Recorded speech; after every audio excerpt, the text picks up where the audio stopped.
Hola, hola. Bueno, vamos a probar un poquito primero la conexión, que hoy he tenido un día con algunas fallas técnicas, pero acá estamos. Bueno, bienvenidos a todas, todos y todes a este espacio que me gusta compartir con la comunidad. Es un espacio de vivos que ahora también quedan grabados y subidos a YouTube para quienes prefieran este medio para escuchar y ver la información.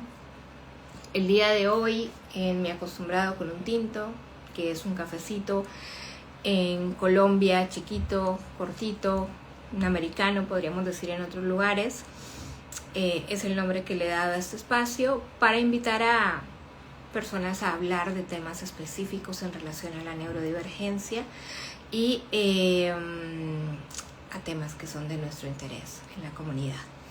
El día de hoy vamos a invitar al doctor Daniel.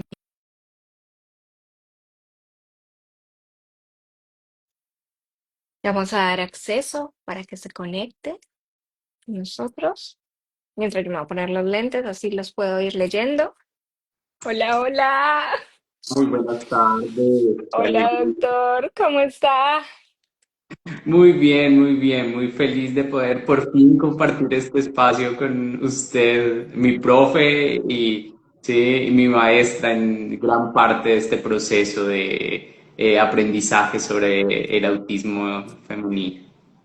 Ay, doctor, gracias por haber aceptado pues esta invitación. Para quienes no saben, nosotros llevábamos contactándonos ya hace rato, intentando este espacio hace como 3 semanas, pero yo tenía una gripa espantosa porque había estado en Bariloche y así que hasta ahora estamos pudiendo contactarnos. Hoy estuve a esto porque tenemos una baja de luz en donde estoy, pero bueno, lo logramos, logré todos los medios para que pudiera darse, por eso empezamos un poquitito más tarde. Qué bueno. Bueno, primero, antes de comenzar, ¿prefiere que lo llame doctor o que lo llame Daniel? Daniel está bien, somos humanos. No tenemos. Bueno, Daniel. ¿Vieron? Esas son las ventajas de esos espacios. Yo puedo llamar ahora al doctor Daniel. Daniel, lo voy a invitar a que se presente. Yo hasta ahora estaba abriendo el espacio, estaba contando de qué se trata, que es un espacio para compartir con la comunidad, que yo lo llevo haciendo hace mucho tiempo, que ahora también está en YouTube para quienes prefieren acceder, digamos, por esta plataforma a la información. Y bueno, vamos a comenzar entonces nuestro vivo de hoy presentándose. Muy bien, muy bien. Bueno, un saludo para todos los que están conectados. Yo soy Daniel Jaramillo, de profesión soy médico y me formé en psiquiatría, luego en psiquiatría perinatal y pediátrica y he tenido pues formaciones en terapias basadas en la evidencia, en terapia dialéctico-conductual y MDR y los últimos 3 años de mi vida con un hiperfoco especial por el espectro del autismo y aprendiendo muchos elementos que definitivamente me han abierto la mente y las posibilidades a entender a los seres humanos con una profundidad, sí, tan especial y con pues mucho amor, sobre todo por la rama que elegí. Bueno, gracias por esa presentación. Yo les cuento que el doctor Daniel está ubicado en Colombia, está en una ciudad que se llama Pereira. Antes estaba en Medellín, pero bueno, él atiende de manera virtual. Él y yo compartimos muchos casos. A mí me gusta mucho derivarle a mis consultantes a una interconsulta a él. Incluso como yo siempre les digo a ellas y a ellos y a ellas, y lo pienso para mí misma y el doctor sabe que es así, yo le pongo mi cabeza, se la pondría 1000 veces más cuanto sea necesario, porque uno debe confiar en las personas que lo acompañan y pues es una persona de mucha confianza para mí desde lo profesional también. Así que si al finalizar este encuentro alguien lo quiere contactar, yo voy a dejar sus redes en la historia para que vayan y le puedan escribir. Bueno, dicho esto, vamos a comenzar entonces. Resulta que yo tuve una propuesta un poquito ambiciosa de invitar al doctor Daniel para preguntarle por qué las personas neurodivergentes van al psiquiatra. Voy a dar el contexto de esto. Muchas veces cuando se envían a las personas neurodivergentes al psiquiatra es por su neurodivergencia. Sin embargo, yo hoy quisiera en este tinto que no hablemos de que hay que ir por la neurodivergencia al psiquiatra, sino cuando uno como persona neurodivergente tiene que ir al psiquiatra, que eso es diferente. No sé, doctor, si nos puede ayudar también un poquito más con esa diferencia para que para que podamos esclarecer que no es que vamos al psiquiatra por neurodivergentes, o no por lo menos este vivo no está encarado hacia ese lado, sino cuando al ser neurodivergentes también tenemos que concurrir al psiquiatra. Muy bien. Bueno, es importante decir que pues históricamente a cualquier persona que le digan que tiene que ir al psiquiatra, pues lo aterroriza y le atemoriza porque estamos enmarcados bajo el rótulo de la locura y la patología mental. Y si bien pues este es nuestro enfoque, nuestro modelo siempre va a ser el biomédico, por lo tanto estaremos en búsqueda de enfermedad y por mucho tiempo pues históricamente se consideraron las neurodivergencias dentro de este grupo.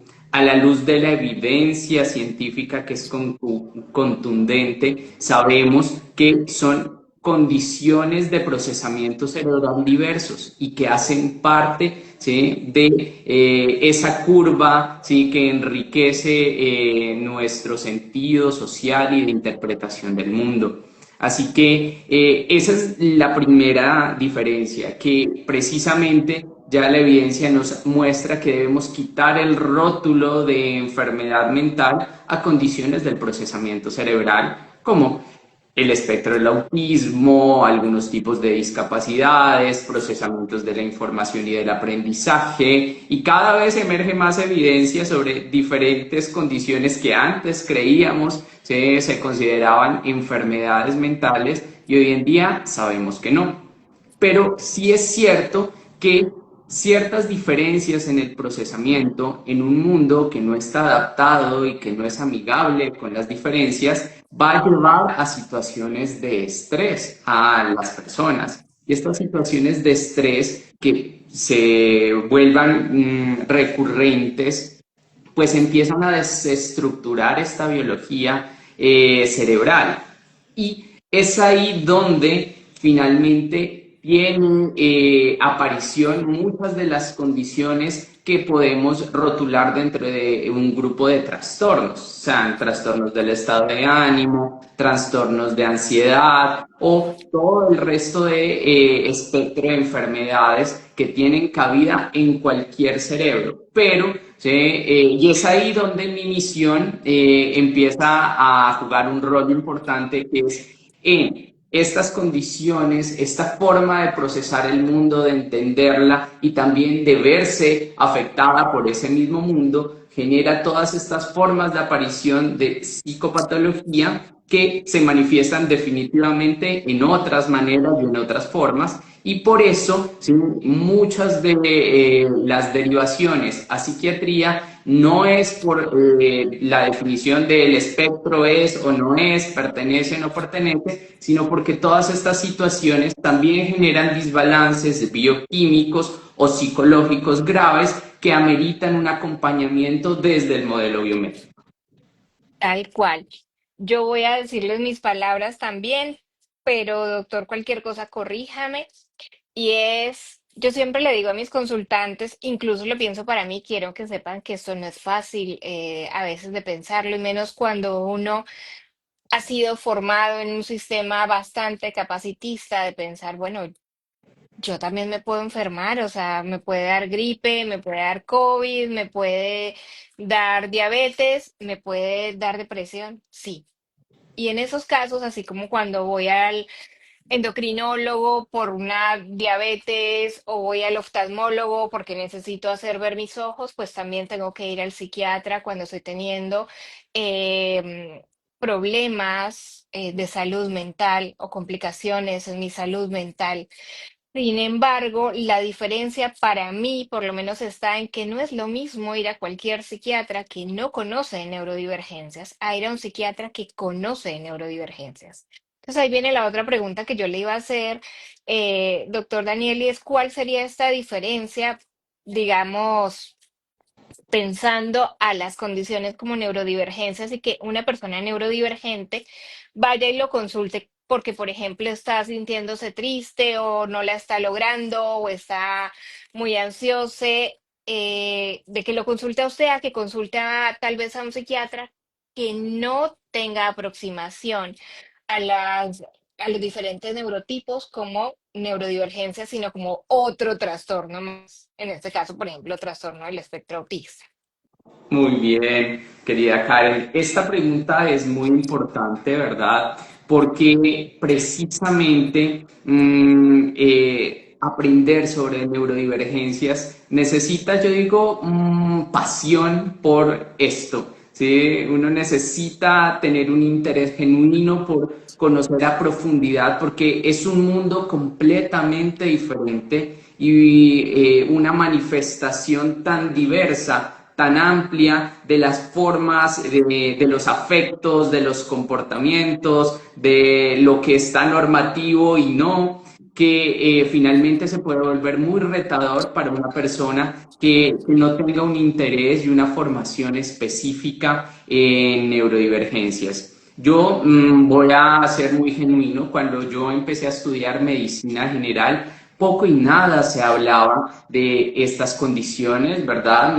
Se enmarcaban muchísimo bajo el rótulo de discapacidad intelectual y hasta ahí llegábamos. Luego empiezo a estudiar psiquiatría general y en psiquiatría general poco profundizamos en estos elementos, ¿sí? En realidad estamos como más centrados en otras condiciones de pronto que se consideran, entre comillas, más prevalentes y solo cuando decido hacer mi formación en psiquiatría pediátrica es que mi chip cambia, ¿verdad? Y dejo de estar solo buscando psicopatologías y de pronto agrupándolas en pues, las clasificaciones usuales que tenemos los médicos para entender que todos estos procesos del neurodesarrollo que inician tan temprano como la fase de gestación y se van modelando en el resto de las fases de la vida y que esto implica cómo procesan estos cerebros, cómo entendemos el mundo y cómo nos estructuramos como seres humanos, es donde digo, venga, un momentico, hay muchas formas de procesamiento, no hay solo una que luego sea blanco, negro, patología, no patología, sino que hay muchas características que van más allá de solo una clasificación a través de un manual diagnóstico y que así cumpla con unos criterios dentro de esta clasificación, esta vivencia desde este procesamiento tiene un lente diferente que yo debo profundizar si mi intención y mi objetivo es poder ayudar. Y posterior a esto, entonces yo empiezo a buscar qué otras cosas pasan con otros fenómenos que a veces se invisibilizan. La sexualidad, la búsqueda de un núcleo familiar, cómo me vinculo a nivel de amistad, cómo aprendo, qué carreras elijo, ¿sí? Y cómo todo esto se enmarca finalmente en un ciclo vital. Y esto solo me lo dio el poder formarme y buscar y entender y encontrar personas que me ayudaron a entender esto, una de ellas, y recuerdo mucho una charla hace unos 3 años y medio que dio en la Universidad de Antioquia, en la cual yo dije, wow, esto es otro mundo y tengo que conocerlo, porque muchas veces, ¿sí? Y ahí es una de las problemáticas, uno lo que no conoce no lo ve. Y si no lo veo, no lo acompaño en el proceso. Y es por eso que de pronto sí, la diferencia entre un profesional igual lo hace con toda la ética y el compromiso del caso, es que, claro, esto implica un nivel de formación específico y un interés genuino por el entendimiento de estas formas diversas de procesamiento del mundo y que por fortuna y me he podido encaminar y de pronto eso ha sido lo que me ha podido dar esa sensación de poder conectar con los pacientes con neurodivergencias. Bien, yo voy a hacer una pregunta que puede, si quiere, no contestarme, doctor Daniel, pero se me acaba de ocurrir de verdad desde el interés y es, ¿no le ha ocurrido en su grupo, tal vez de colegas, que como usted está más cercano a la neurodivergencia, termina siendo casi como el chamán del grupo, como el hereje, como el, ay, pero es que está hablando de otra cosa y casi que uno también como profesional va empezando a ser excluido de donde se habla de medicina basada en evidencia y eso también tiene evidencia, solamente que es otro marco que viene a acompañar la información que ya tenemos. ¿Le ha Claro. pasado esto? Claro, totalmente, ¿verdad? Sobre todo con de pronto mis colegas más mayores, ¿verdad? Que los respeto mucho, he aprendido mucho de ellos, pero entonces empieza a ver el comentario, ah, es que para usted todo es autismo. Ah, sí, lo he escuchado ese comentario, a mí Y también me ha no, tocado. pues sí, es algo que está muy frecuente, muy prevalente, algo que está entre nosotros y no lo puedo invisibilizar, ¿verdad? O sea, puede que tengas tu trastorno depresivo, tu trastorno de ansiedad, un brote psicótico, pero es que venga, ¿qué hay más detrás de esto? Así como nos interesa la personalidad, también nos debe interesar precisamente cómo procesa el mundo una persona y si cumple ciertos elementos y si hay ciertas variedades de procesamiento. A ver, venga, contemplémoslo, pero pasa mucho. Yo tengo la fortuna, y espero que estén por ahí conectadas, de ser docente en el posgrado de psiquiatría de la Universidad Tecnológica de Pereira.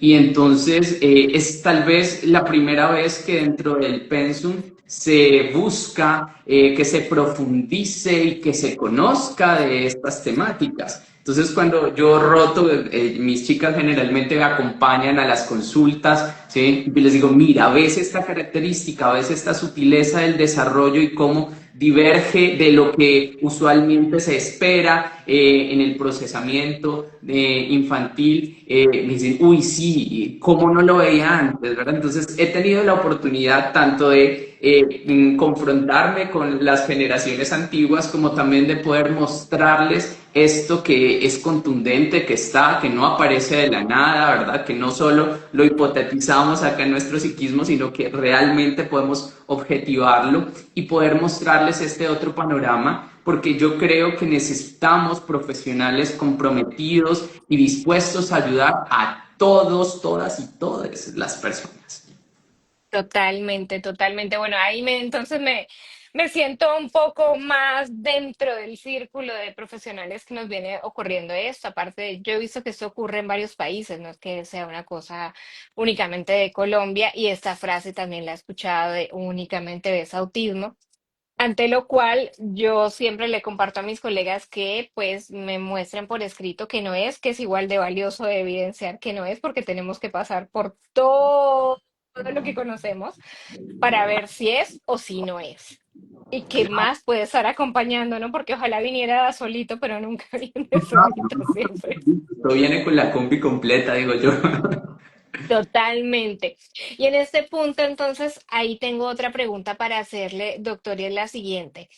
En esto de por qué es importante ir a un psiquiatra que conozca neurodivergencias, también es sabido dentro de la comunidad neurodivergente, y voy a hablar ahora más de lo que más conozco, que es la comunidad autista, que muchos de los medicamentos que hay disponibles, digamos, dentro de la psicofarmacología convencional, no suelen, no voy a hablar de efectos porque eso todavía no lo conocemos ni tenemos suficiente evidencia para hablar de eso, pero sí no suelen sensorialmente, por lo menos, y físicamente tener las mismas manifestaciones que esperaríamos en la población mayoritaria, ¿no? O sea, como que si vamos a comparar cómo un medicamento se expresa en una persona normotípica, en una persona neurodivergente, ya sabemos por las voces de las personas neurodivergentes, por la investigación y por la clínica, que muchas veces esas manifestaciones son distintas. No sé si usted eso también lo ve en la clínica y cómo lo suele manejar, doctor, desde su rol profesional. Muy bien, mira, es importante reconocer pues, que el cerebro es una estructura biológica de conexiones neuronales. Y cuando uno se adentra al entendimiento de estas conexiones diferentes, que finalmente es lo que da un procesamiento diferente, encuentra que las neuronas tienen como unas sensibilidades muchísimo más importantes que en las personas normotípicas. Luego entonces es importantísimo entender estas diferencias, puesto que los medicamentos y los psicofármacos suelen tener efectos adversos mucho más severos. ¿Mm?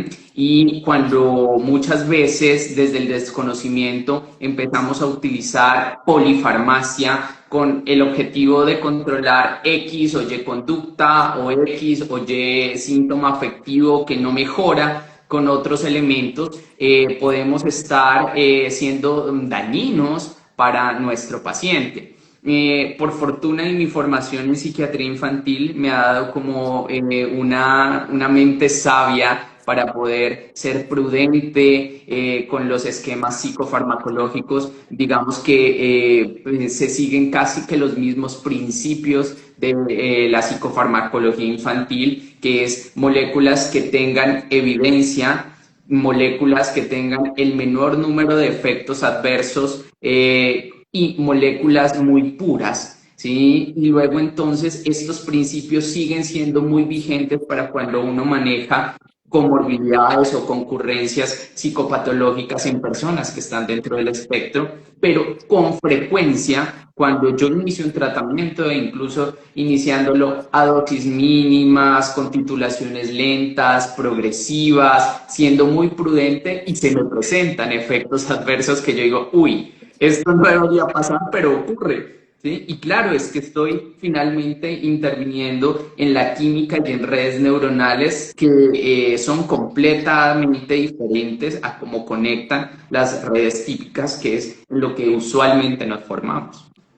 Sí, sí, totalmente. Y aparte, yo también vengo viendo algo, o sea, lo aprendí de otro doctor que es el doctor José Alegre por el lado de la fatiga, y es la hipersensibilidad química, ¿no? Entonces ahora empezamos como entre él y yo también a chequear esto en los procesos de identificación de, a ver, así como hay sensibilidad a la luz, a ciertos olores, a ciertas texturas, pensemos en la hipersensibilidad química y hemos encontrado un altísimo porcentaje de hiper o hiposensibilidad química, que esto obviamente se traslada a los psicofármacos y a los fármacos en general.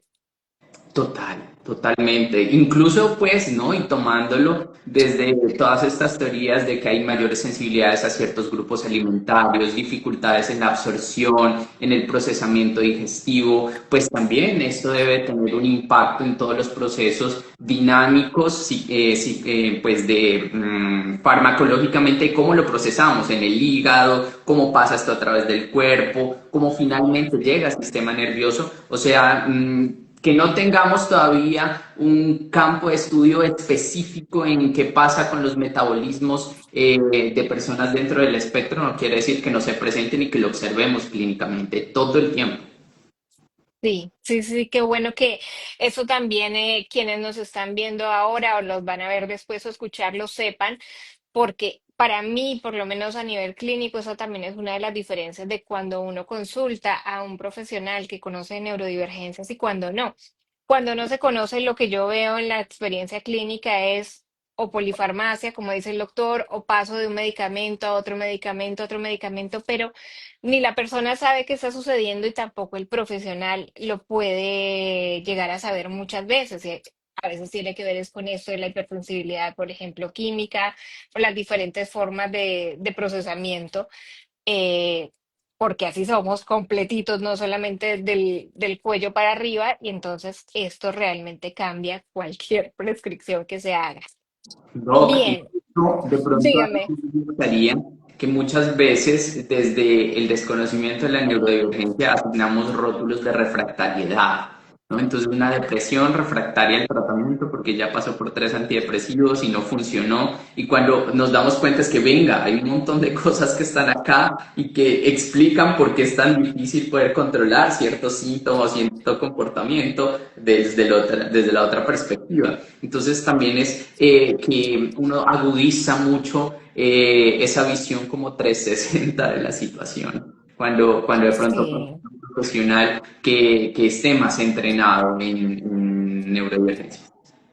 Y eso totalmente, y menos mal que lo trae a colación, porque pues también ahí asignamos o diagnósticos que no son, o sacamos identificaciones que sí son. Confundimos muchas veces sin querer, queriendo a la persona, y eso genera un efecto que para mí es súper, súper complejo, que por eso es que realmente estaba como muy motivada a hacer este vivo, y es que las personas neurodivergentes terminan desistiendo de las consultas médicas y en este caso las consultas psiquiátricas. Totalmente de acuerdo con usted, profe. Y además que hay algo que es claro y es que muchos de nosotros, incluso a veces todavía lo tengo, utilizamos a veces un lenguaje completamente elevado y difícil de comprender, utilizamos metáforas, no somos directos, más los profesionales psiqui, ¿verdad? Entonces nos enredamos y termina siendo más un factor estresor para la persona que un motivante a recibir ayuda. ¿Mm? Sí, Y cuando no sí. hacemos intervenciones en los entornos familiares, cuando no vemos el modelo de manera integral en la necesidad del paciente, genera un rechazo a recibir este proceso de acompañamiento, ¿verdad? Con frecuencia a mí me llegan personas que ya han pasado por muchos otros profesionales y con experiencias completamente negativas y bueno, uno tiene que encargarse y abanderarse de estas situaciones y poder mostrarles otra perspectiva y otra panorámica de esto, siendo respetuoso de sus derechos, de sus formas de visión, de sus procesamientos, de sus identidades. ¿Sí? Y a veces creo que esta visión un poco más cálida es la que termina siendo muy terapéutica. Tal cual. Y aparte yo creo que también para quienes no saben, el doctor hace algo que para mí es muy importante, por lo menos como persona neurodivergente, y es que responde. ¿Cuándo? ¿Por qué? ¿Para qué? Más o menos cuánto tiempo. O sea, todas las preguntas que se hace una persona autista, ¿no? O sea, ¿esto para qué sirve? ¿Y dónde me sirve? ¿Y qué va a pasar? ¿Y cuánto lo tengo que tomar? ¿Y qué pasa si lo dejo de tomar? Porque esa es otra cuestión y es que en una cita psiquiátrica convencional, generalmente el consultante no puede hacer todas estas preguntas porque es asumido por el profesional de la salud como un cuestionamiento a su rol profesional. Y en realidad, cuando se pregunta esto es para disminuir la ansiedad, para saber qué va a ocurrir y para poder justamente adherir a la intervención y no abandonarla.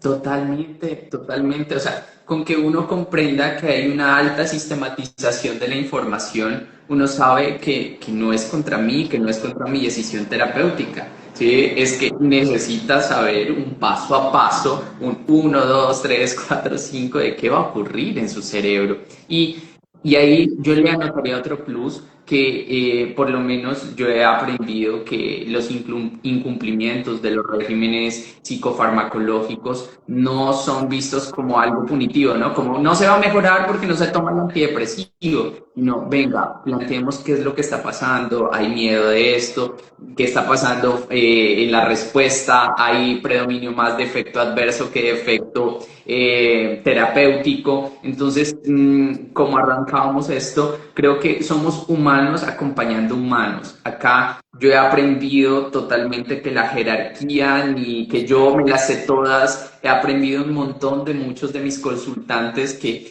me han terminado enseñando muchísimos otros datos y además muchos vienen ya acá y me traen el estudio y dicen, explíqueme esto y esta otra molécula porque y no hay que asumirlo como un ataque personal, es un proceso de construcción y yo estoy guiando esto, pero vos sos el que se lo está tomando, sos el que estás con esto y necesito que también confíes en mí y yo confiar en ti plenamente para que podamos ser un equipo terapéutico definitivamente.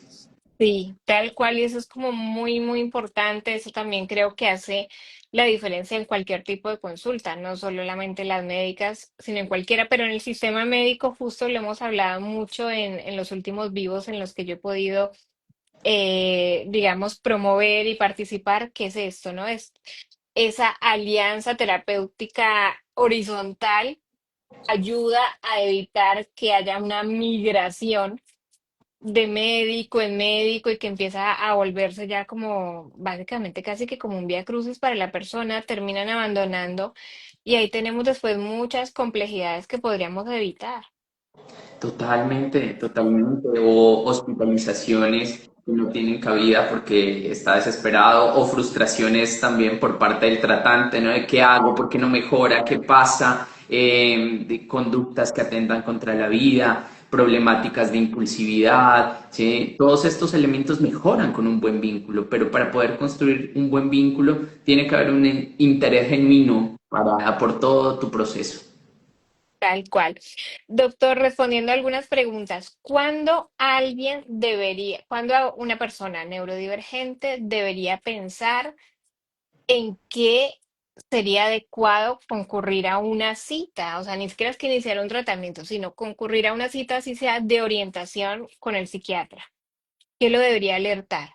Bueno, mira, lo primero es que cambios sostenidos en el estado de ánimo, o sea, y definiendo esto, o sea, algo que esté todo el tiempo contigo. No es normal que uno no matice estados anímicos. El hecho de que te sientas mal todos los días o que haya la habilidad o el llorar francamente por situaciones simples, cuando los pensamientos están tan ruidosos y tan intensos y estoy anticipando tantas situaciones y esto en vez de generarme soluciones me genera angustia, cuando tengo dificultades con mis ciclos biológicos, cuando no logro la conciliación adecuada de mi patrón de sueño, cuando tengo problemas con la ingesta de alimentos, sea porque no quiero comer nada o porque me estoy devorando el mundo, cuando tengo esa sensación de sufrimiento o cuando los que están a mi alrededor, porque a veces pasa eso, que yo no logro identificar esos estados emocionales, pero los que están a mi alrededor me dicen, algo pasa,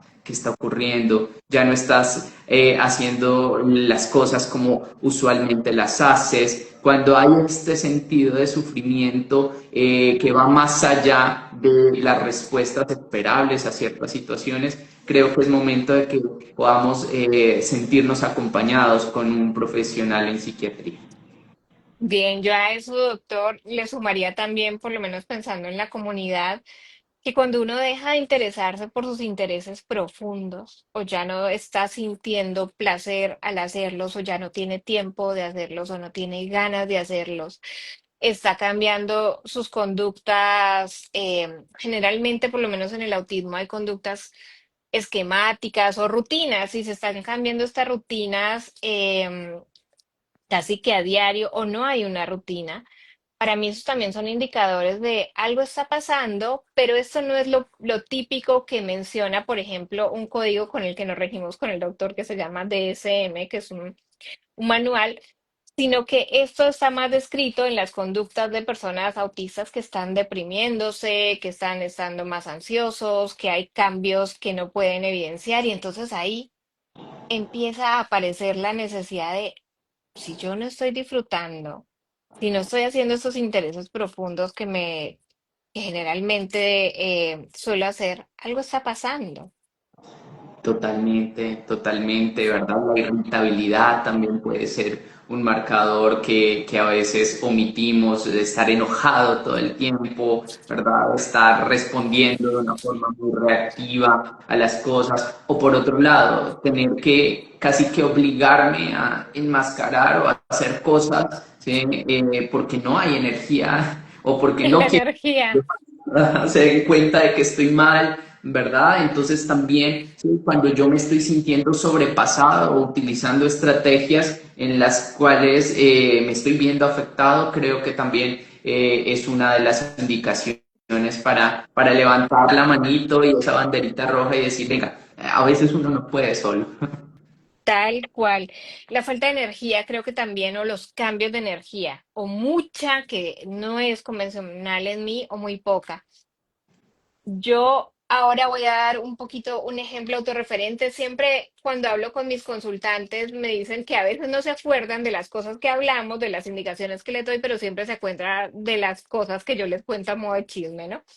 Entonces, voy a contar lo siguiente, sobre todo para ser empática con quienes nos están viendo y que puedan activar en ustedes una voz compasiva. Y es, primero vamos a recordar, y pensando sobre todo en las personas autistas, que es difícil darse cuenta cuando uno necesita ayuda. Primero es difícil darse cuenta que necesita ayuda. Cuando necesita ayuda, es difícil contemplar que hay ayuda posible y después requiere muchas funciones ejecutivas, gestionarla, saber a quién se la pido, cuándo se la pido, cómo se la pido.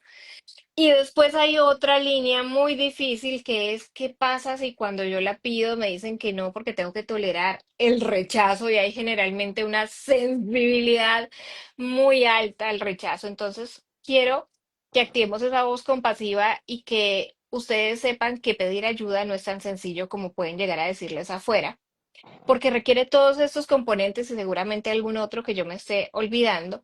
Pero entonces fíjense en qué componentes emocionales, qué componentes cognitivos implicados en pedir ayuda y que eso es muy difícil. Por lo cual, si en algún momento se activa esa vocecita de necesito ayuda o viene alguien que les conozca mucho y les diga necesitas ayuda, prestémosle atención porque realmente ahí es cuando se empieza a desenmarañar todo.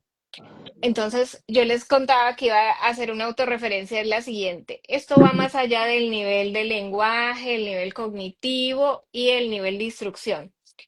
Creo que el capacitismo también a veces no nos permite solicitar ayuda, o sea, por ahí nos damos cuenta que la necesitamos, a quién se la podemos pedir, pero ¿y si aparte de ser neurodivergentes somos profesionales de la salud y necesitamos ayuda? Eso puede hacer a veces las cosas más difíciles. O somos personas altamente funcionales y cómo le voy a demostrar al otro que es que yo necesito ayuda. Esto lo puede hacer más difícil. Entonces, a mí hace un par de meses atrás, distintas situaciones de mi vida me hicieron encontrarme con esto que yo les cuento. Primero, no tenía ni idea que podía pedir ayuda, cómo se pedía ayuda, cuándo se pedía ayuda, a quién le pedía ayuda.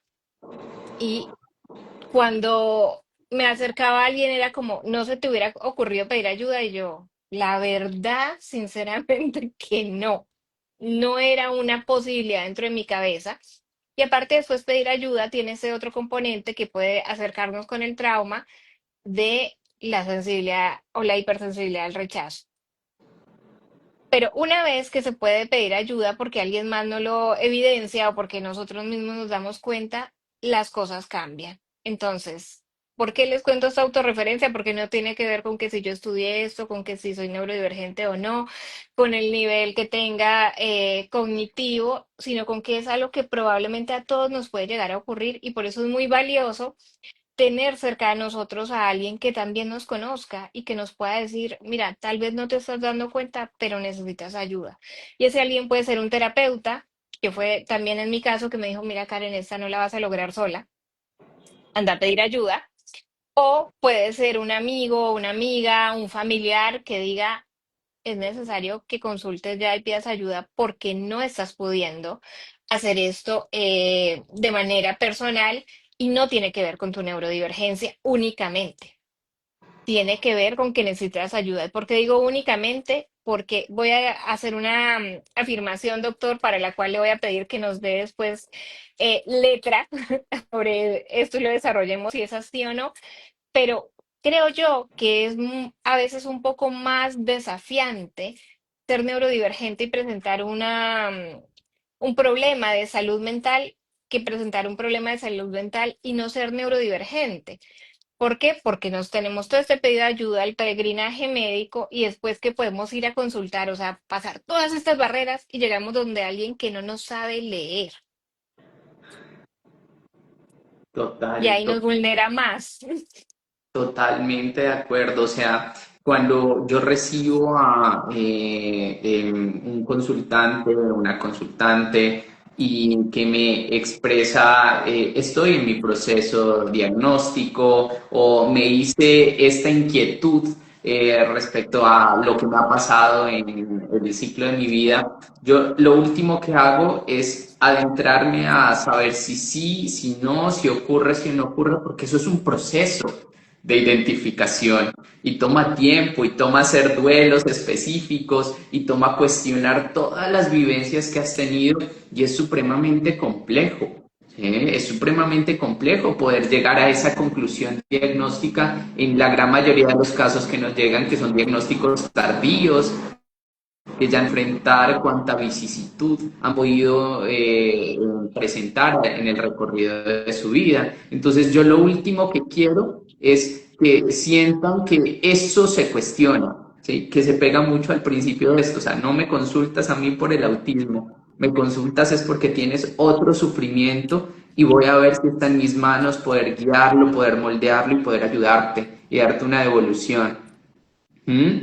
Y entonces es valioso que como profesionales de la salud, si nos están viendo, que seamos gentiles con nuestros consultantes, independientemente del motivo o de los antecedentes o de los procesos que estén llevando. Yo creo que si uno busca un profesional de la salud mental es porque necesita un poco de consuelo, un poco de guía, un poco de luz en esa oscuridad. Y es ahí donde nuestras misiones van más allá de que yo te formule un antidepresivo. Ellos buscan a alguien que pueda ayudarles a interpretar ese mundo. ¿Sí? Y yo tengo que poder quitarme mis lentes usuales y ponerme los lentes de la neurodivergencia y poder mostrarte desde tu mundo. No eres tú el que tiene que venir a mi mundo. Soy yo el que como profesional ético, entrenado e interesado por esto, me voy a tu mundo para poder intentar resolverlo con los recursos que tienes. ¿Mm? Y todo este Via Crucis del que hablaba Karen es valiosísimo porque muchos llegan y solo porque llegan con el rótulo o con los papeles de creo que tengo esto. No, no, no, no, usted no tiene porque usted habla. O no, no, no, no, usted no tiene esto porque tuvo hijos y se graduó. ¿Sí?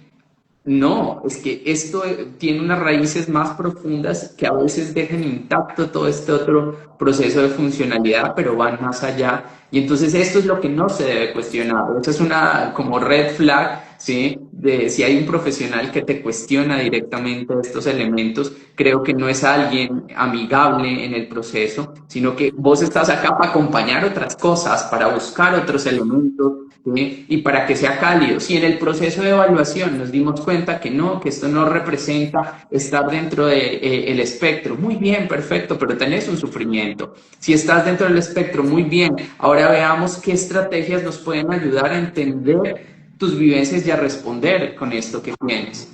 ¿Mm? Pero es parte de Total, nuestra misión profesional.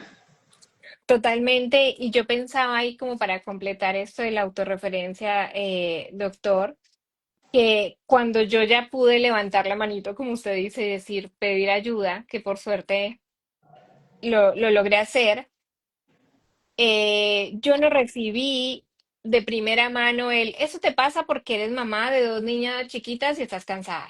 Eso, a ver, ¿en qué momento de tu ciclo menstrual estás para ver por qué te está pasando? O eso te pasa porque estás trabajando con personas que tienen muchos desafíos emocionales y estás sobrecargada.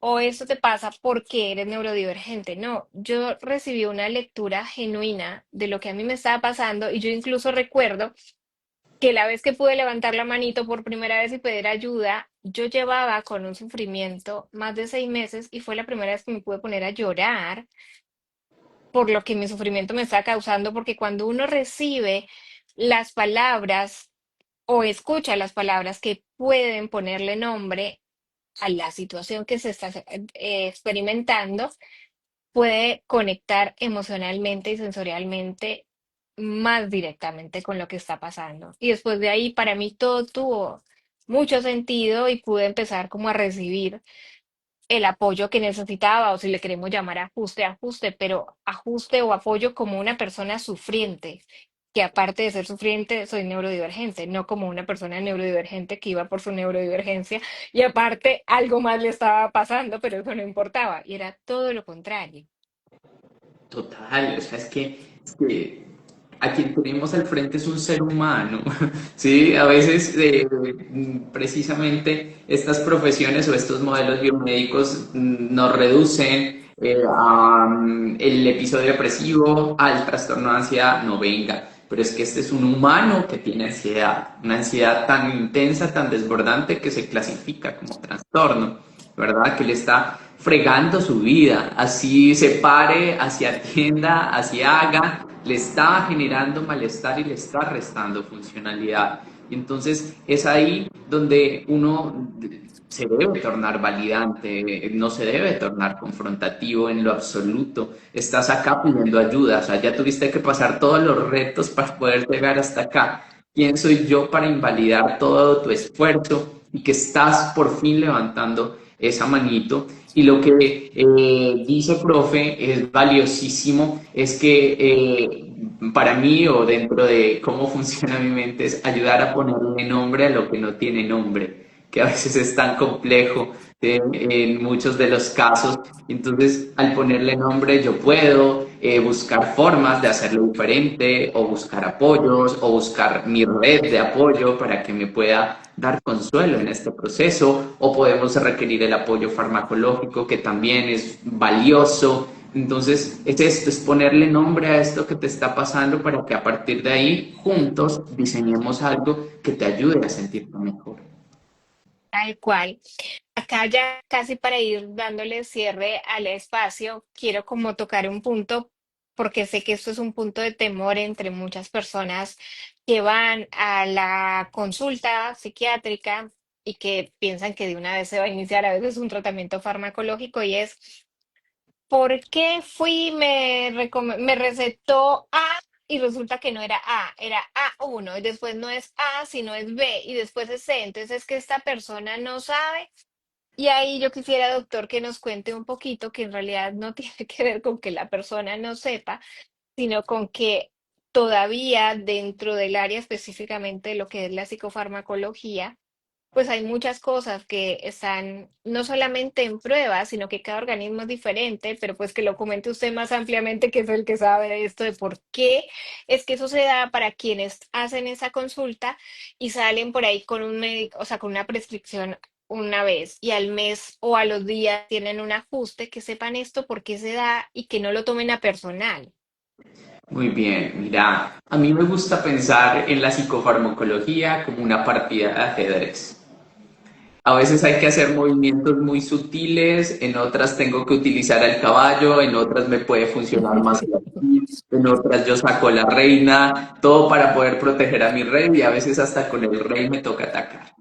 ¿Verdad? Entonces, con esta metáfora, yo lo que quiero decir es que la psicofarmacología es una ciencia en evolución. Llevamos solo 60 años utilizando psicofármacos. Claro, cada vez hay moléculas más refinadas, más seguras, mejor toleradas, pero por más segura y bien tolerada que sea esta molécula en personas típicas, pues estoy frente a situaciones y formas estructurales cerebrales y de sistema nervioso y corporal completo, porque ya sabemos que un autismo es toda una estructura corporal diferente, pues no tenemos todavía una evidencia científica clara y contundente de que esto te va a caer bien. En ocasiones tenemos que hacer esos movimientos sutiles, jugar con los peones, luego jugar con las fichas, ¿sí? Más fuertes. En ocasiones perderemos, en otras lograremos y ganaremos la partida, pero es un proceso, es un arte poder elegir adecuadamente un esquema psicofarmacológico en el que combinamos la evidencia científica de lo que tenemos, la comprensión compleja de la neurobiología de los cerebros divergentes y también esta parte empírica que te da la experiencia de haber manejado psicofármacos.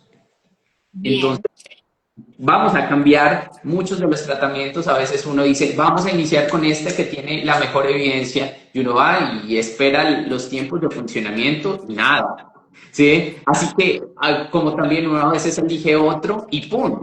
A los 10 días, incluso antes de que el efecto esté en pleno, está funcionando. O a veces toca esperar un poco más. ¿Sí? Entonces, también es poder ser prudente, no es botar toda la casa por la ventana, puedes echar todos los psicofármacos, sino ser muy prudentes, evidencia científica con lo que tenemos, respetuosos y siempre utilizando las reglas de medicamentos más seguros y de menor perfil de riesgo y vigilancia continua y estricta sobre el uso de psicofármacos. Perfecto. Gracias, doctor, por la explicación. Y ahí tengo otra pregunta, entonces también que me imagino como preguntas que pueden llegar a ser mis consultantes, ¿no? Y es si en este momento podemos hablar de que las dietas que están actualmente, ya sea la cetogénica o esos cuidados más mitocondriales o los cuidados más hepáticos, o sea, como toda esta alimentación más basada en medicina tal vez pensemos funcional, me puede llegar a suplir el abordaje psicofarmacológico o no en todos los casos. Muy bien. Doc, a ver, aquí voy a hacer una cuña publicitaria. Yo solo estudié un diplomado en terapias alternativas para poder entender esto y no hacer juicios de valor sobre estas intervenciones, ¿verdad? Yo lo hice con ese objetivo porque pues yo estoy más, ¿sí?, en la medicina tradicional que en las otras medicinas que también son valiosas y muy Ahí le importantes. cuento algo un segundito. Yo tengo una especialización de la que no me gradué. Es mi pasado oscuro de clínica psicoanalítica, únicamente para poder entender qué era lo que decían mis colegas cuando estaban hablando de psicoanálisis. Entonces, no me interesaba terminarlo, pero sí lo cursé todo y era como, ah, ok, es esto, no importa, no nos vamos a pelear, que es que el concepto es el mismo, pero la mirada es distinta. Sí, sí, Así sí. que es válido totalmente. Yo dije, no, yo quiero entender, pues, porque, o sea, por qué tiene evidencia las esencias florales, por qué este mecanismo de acción, qué pasa con todos estos elementos de movimientos energéticos que ellos plantean. Yo solo quería conocerlo y uno saca sus propias conclusiones y compara y dice, ok, bueno, esto puede servir, esto no. Pero yo lo hice solo con el objetivo de poder entender qué pasaba y qué era también lo que pasaba por la mente de las personas que consultaban a mí. Entonces, hasta ahora, ¿qué sabemos como comprobado científicamente, verdad? Medido con estudios controlados, casos, controles, revisiones sistemáticas, que no hay una dieta específica que cambie el curso o el bienestar de un elemento emocional diferente a tener una dieta balanceada y sana. Hay algunas dietas estrictas que se ponen en pacientes que tienen enfermedades metabólicas o que no tienen las enzimas suficientes para procesar ciertos nutrientes o ciertos alimentos y cuya acumulación se vuelve tóxica. Sin embargo, hasta ahora no te puedo decir, mira, con esta dieta específica, astringente, la depresión va a cambiar. Ujú.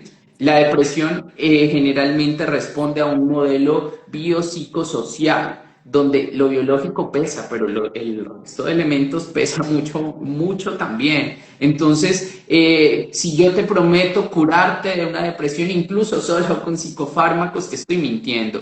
Yo te digo, vamos a intentar esto, vamos a hacer esto. No hay un suplemento naturista específico, no hay una dieta específica, ni hay recetas de cocina mágicas para poder curar un elemento emocional, cognitivo o comportamental. Lo que hay son estrategias basadas en la evidencia para poder mejorar tu proceso, para que ganes más herramientas para poder afrontar la situación, que te sostengamos bioquímicamente hasta que ganes estas herramientas y puedas reorganizar ese entorno y ayudarte, pero no hay recetas mágicas.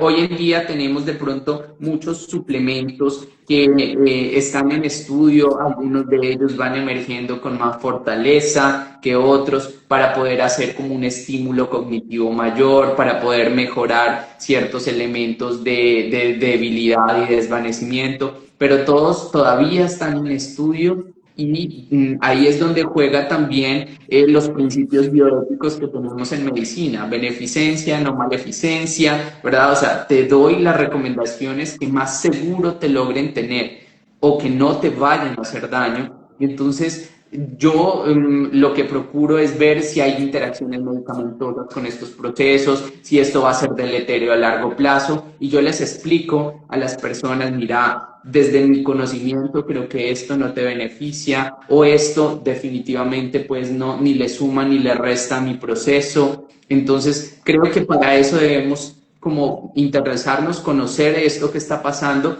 y buscar y estar muy atentos a qué nueva evidencia científica sale o emerge para poder hacer recomendaciones. Perfecto. Gracias, gracias. Y ahí voy a enlazar una preguntita más que tiene que ver con eso y aparte la habían dejado también acá escrita y es, hay muchas personas de la comunidad, va, yo creo que en realidad casi todas las personas de la comunidad siempre vamos buscando los propios ajustes que necesitamos, pero hay algunas personas que están encontrando como un autoajuste en el consumo de psicoactivos, específicamente en la marihuana, para me calmo, me relajo. Y entonces explicar a veces cómo esas dinámicas puede llevar un tiempo. Así que lo que yo quisiera, doctor, es preguntarle rápidamente, sobre todo para quienes están en medio de este proceso, qué es lo que pasa con el consumo de marihuana en las personas autistas, ¿no? Y qué es lo que pasa con ese consumo de la marihuana no medicinal, que eso no lo aclaré, para calmar los estados de ansiedad, para emerger por ahí socialmente en lugares donde cuesta, para tolerar estímulos que puedan ser molestos y que no se están dando cuenta. Podríamos Muy hablar de marihuana y de alcohol también, que están total. casi ahí. Sí, bueno, acá se me va a salir mucho el psiquiatra infantil y es que menor a 24 años, cualquier consumo de cannabis es deleterio y altera todo el proceso, desestructura todo el proceso de migración y desarrollo neuronal. Así que si iniciamos consumos tempranos y entre más tempranos, más desestructurantes, más riesgo de psicopatología mental grave. Puntualmente, enfermedad bipolar, esquizofrenia y deterioro cognitivo. ¿Mm? Entonces, antes de los 24 años, no, por favor, quien consuma, por favor, replantéese esto porque es literalmente es como si se estuviera poniendo el bareto en su cerebro directamente, está dañando la arquitectura cerebral. Y si uno tiene una arquitectura cerebral diferente, pues el riesgo de que yo desestructure esta forma diversa de procesamiento va a ser mucho más grave. ¿Sí? Hay moléculas que emergen con una evidencia, una calidad de evidencia moderada a baja, como el uso de cannabidiol o de extractos que no son sometidos a calor, como uno de los manejos, sobre todo de la comorbilidad de epilepsia. Cuando tenemos epilepsia, alteraciones graves del comportamiento, ¿sí? Tiene un nivel de evidencia, pero fuera de eso no hay un nivel de evidencia que me permita a mí poder indicar directamente el uso de cannabis medicinal y vuelvo y digo recreativo, por favor evitarlo en estos rangos de edad. Tengo en toda mi experiencia viendo pacientes del espectro a dos con un cannabis medicinal, pero uno tiene una epilepsia supremamente compleja y casi que creo que la mejoría conductual es porque estoy haciendo efectos sobre la epilepsia. Y el segundo caso ya es una mujer adulta, la cual estaba interesada en iniciar un proceso de sustitución para evitar el cannabis fumado. Sabemos que estas moléculas que generan como esta especie de anestesia emocional y que permite de pronto poder estar más risueño, poder comer sin tanta pensadera, pues, emergen como una forma de respuesta a esto, pero lo que subyace a eso puede ser una psicopatología y que si tenemos moléculas más seguras, que sabemos que no van a hacer daño neuronal, que no te van a dejar dependiente o que por el contrario a largo plazo van a deteriorar todos tus procesos de funcionamiento ejecutivo, de memoria de memoria de trabajo, ¿sí? Todos tus procesamientos de asociación cortical, pues ojo que tenemos que ser consistentes y decir no y hacer una recomendación ante el no. El alcohol, claro, emerge como una forma de literalmente apagar y desconectar el cerebro y muchas veces se asocia es a trastornos depresivos que están enmascarados bajo un abuso alcohólico. Entonces, creo que también es un motivo si sabemos o si notamos que estos patrones se están convirtiendo en un abuso y en una dificultad, pues que busquemos ayuda profesional y nos dejemos guiar en este proceso. Tal cual. Mil gracias. Bueno, voy a cerrar con una pregunta. Es muy compleja.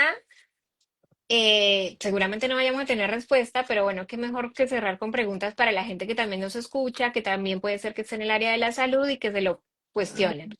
Esto es una construcción únicamente mía, así que si meto la pata me voy a hacer cargo porque estoy en este momento ahí. Pero yo vengo recibiendo muchos adultos jóvenes y también adultos intermedios, o sea, vamos a pensar en un rango entre los 21 y los 45, diciéndome, Karen, quiero hacerme una evaluación neurocognitiva porque yo creo que empecé a desarrollar como un deterioro cognitivo leve temprano, estoy como demente, esto es culpa de la vacuna del COVID, que no voy a, todavía no tenemos suficiente evidencia para decir que sí o que no, pero bueno, se lo adjudican únicamente a eso. Y entonces, y soy una persona neurodivergente y quiero que veamos esto para ver si lo que yo tengo que hacer es ir a tomarme un medicamento para que potencie mi desarrollo y para que yo pueda seguir siendo la misma persona que siempre he sido, activo o activa, porque eso me tiene muy preocupado, ¿no? O se asocia como al TDAH de estoy un poco más disejecutivo. Ese es el contexto, doctor. Entonces, ¿cuál es la pregunta que yo tengo ahí? Primero, si a usted le viene ocurriendo lo mismo en la clínica o no. Y segundo, la lectura que yo he hecho más personal a nivel profesional de esto es, en realidad, puede ser que lo que venga pasando es que el nivel de camuflaje ha sido tan alto y tan prolongado que ya llegué a un momento de mi vida con ciertos desafíos ambientales donde no lo puedo sostener y empieza a evidenciarse en la neuroinflamación, o sea, en los desafíos cognitivos que tengo y por eso tengo menos atención, no me acuerdo de los nombres, o sea, la memoria de trabajo viene como presentando desafíos. Pienso que tengo que ir al psiquiatra porque tengo que mejorar mi rendimiento para ser la misma persona y en realidad lo que tengo que aprender es a descansar porque tengo un estado de fatiga crónica asociado al camuflaje. Entonces, esa es toda la situación. Primero, si le viene ocurriendo lo mismo o no en la clínica, de que vengan muchas personas, sobre todo adultos, con este motivo de consulta y ver qué le parece mi lectura profesional de que es probable que esté más asociado como a una fatiga por camuflaje.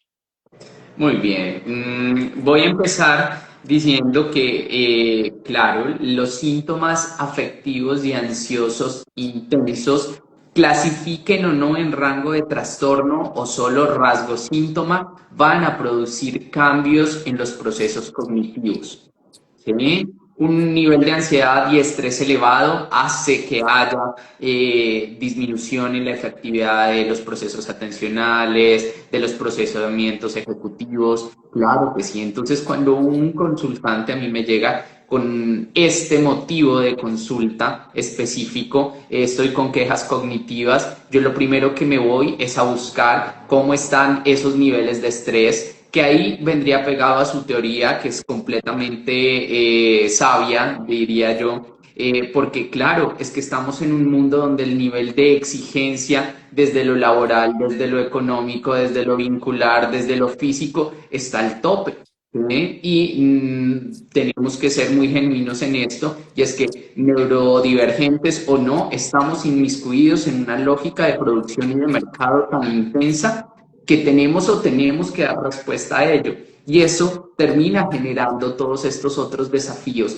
Hay un mayor enmascaramiento, claro, cuando estamos con personas dentro del espectro, porque tienen además que adaptarse, como encajar en ese perfil que los demás también nos obligamos a encajar, pero acá también va desde la capacidad de poder procesar esto, entonces simplemente lo imito y genera un retraimiento y una fatigabilidad enorme. ¿Sí? Y claro, obviamente, entre más estrés, ¿sí? Hay una mayor producción de la cascada hormonal, pues de cortisol, y el cortisol es neurotóxico. Si sostenemos el estrés por largo tiempo, empieza a haber apoptosis neuronal y esto es lo que ahorita cobra muchísima fuerza como los estados iniciales de los deterioros cognitivos. Tal cual. Bueno, mil gracias porque yo en este momento estoy por ahí, estoy bastante como interesada en esos puntos. Doctor, gracias por el tiempo, gracias también a quienes se fueron sumando o a quienes nos van a ver después. Ojalá que esta información les sirva. Esto va a cambiar si el doctor Daniel y yo nos reunimos en 1, 2 o 3 años nuevamente a hacer esto. Seguramente vamos a decir, bueno, lo que sabíamos en este momento era eso y ahora sabemos esto otro. Así que hay que seguir actualizándose a diario. Ahí les voy a dejar los datos del doctor Daniel y mil gracias de verdad por este tiempo y este espacio. Un viernes a final de mes. Hay que tener esta energía para hacer eso. Qué placer haber podido acompañarla, profe. Sabe que guardo enorme admiración por todo lo que hace, por todos los procesos de educación continuada, que la admiro como mujer y Ay, gracias a todos abrazo. los que se conectan y acompañan, defienden o están en esta causa y que no están solos, que habemos un grupo de profesionales comprometidos para apoyarlos y nada, un abrazo enorme para todos. Un Feliz. abrazo enorme también. Bueno, nos veremos pronto en algún momento, Doc. Que estén Acabas de bien. buenísima, chao. Chao.